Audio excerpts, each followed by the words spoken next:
জীবনে একবার হলেও অপমানিত হওয়াটা খুব দরকার। ভাবছো তো হঠাৎ করে অপমান হওয়ার কথা কেন বলছি? কারণ যখন কোনো মানুষ অপমানিত হয় তখন সর্বপ্রথম তার ইগোতে আঘাতপ্রাপ্ত হয়। আর ইতিহাস সাক্ষী আছে, যখন কোনো ব্যাপারে ইগোর সঙ্গে জড়িয়ে যায় তখন মানুষ তার যোগ্যতার চাইতে 100 গুণ বেশি পেয়ে দেখায়। যখন পৃথিবী তোমাকে কমজোর ভাবে তখন কিন্তু তোমার কাছে শুধুমাত্র দুটো রাস্তাই খোলা থাকে।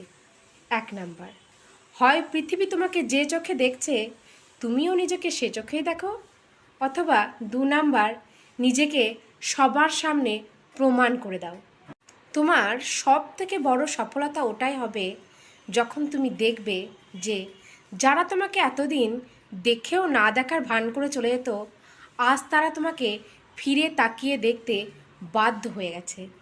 যদি দেখো যে জীবন তোমাকে কোনো সময় নিচে নামিয়ে দিয়েছে, এর অর্থ তোমাকে জীবন আবার ঘুরে দাঁড়াবার একটা সুযোগ দিয়েছে।